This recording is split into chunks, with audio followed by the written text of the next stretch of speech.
A trial lawyer for whom all the judges say Vic tries. He's also in the Guinness Book of World Records, but he won't say why. And that's all of y'all's job tonight, is to figure out why. He assures me it's for legitimate purposes, but we'll see. I'm going to be reading a few pages from my new book, Rhinos, Sharks, and Unicorns. Please buy it. I need the money.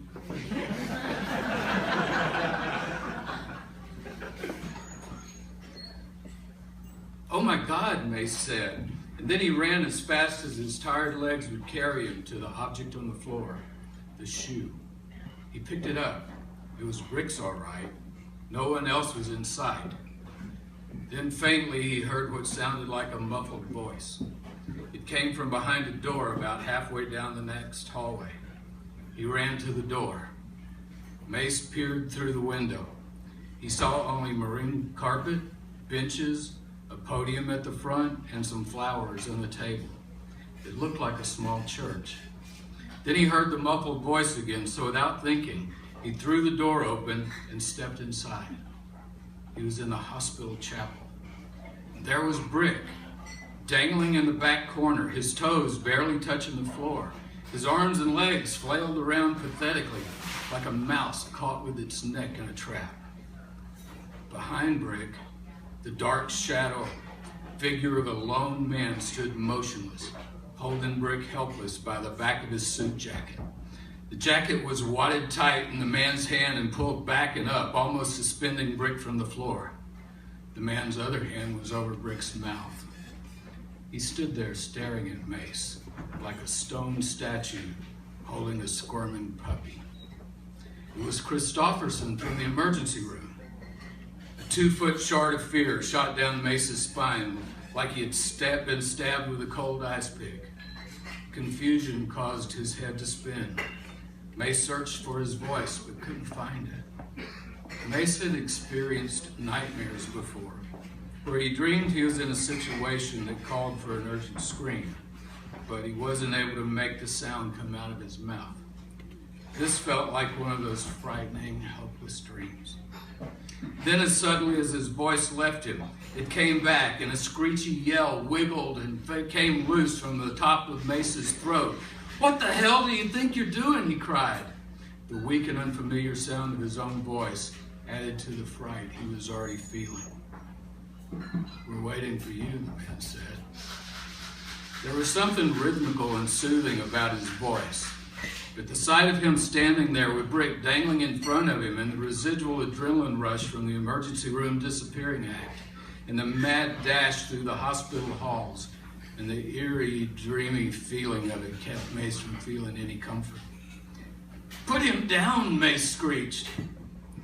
"You might want to keep it down yourself," the man said. "They're still looking for you."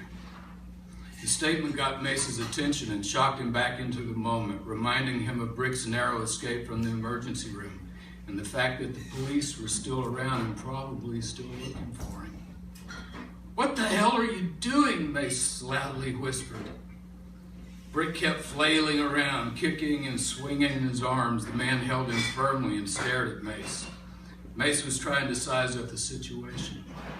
Obviously, Brick wasn't hurt, physically anyway. Apparently, the stranger had saved him from being arrested. But he was handling Brick pretty roughly, and Brick looked pretty helpless, dangling there with one shoe on and the other still in Mace's hand. Mace's adrenaline rush was starting to ease, but the lingering confusion made him feel edgy. "We're waiting for you," the stranger calmly repeated. "I need for you to help steady this boy down before he brings the whole Austin cop shop in on us. Tell him to get still and shut the fuck up, and I'll set him free." Mace pondered Christofferson's words for a few seconds. He felt threatened by the man, even though the man wasn't really doing anything threatening other than holding Brick like a fish wiggling on a hook. Mace considered what the man had said about bringing the cop shop in on him. He knew the men in the emergency room were probably police, and they were probably still looking for Brick. He knew if Brick didn't calm down, then the police would find him the same way Mace had. Mace knew he had no choice, so he tried to calm his heart without much success. Then he cautiously approached, leaning his head in toward Brick, who was still suspended in the air and tap dancing on the floor with the tips of his toes. "Calm down, man," Mace said. Brick kept squirming. Mace got right up in Brick's face. "Calm down, Brick, he'll let you go." The words had no effect on Brick. He kept wiggling frantically, making muffled, whining noises through his nose. The man tightened his hand across Brick's mouth, and bubbles of Brick's spit oozed from between the man's fingers. Mace put his mouth right up against the side of Brick's ear and whispered loudly the man's words. "Get still and shut the fuck up, and he'll set you free." Mace's warm breath condensed in Brick's ear, and the words finally got his attention. Brick immediately stopped struggling and slumped like a limp, worn pillow. The man let go of him, and Brick tumbled to the floor before catching his balance and jumping up. Brick doubled his fist and pulled his arm back like he was going to swing at the stranger, but all he did was stand there and breathe hard with his arm cocked. He stared angrily at the man. The man smiled. This was the first time Brick was able to get a look at him. Brick wiped the spittle from his mouth with his coat sleeve and stood there shaking, trying to regain his composure. "What the hell do you think you're doing?" Brick finally said to him, almost teary-eyed. "I'm saving you, son," the man said.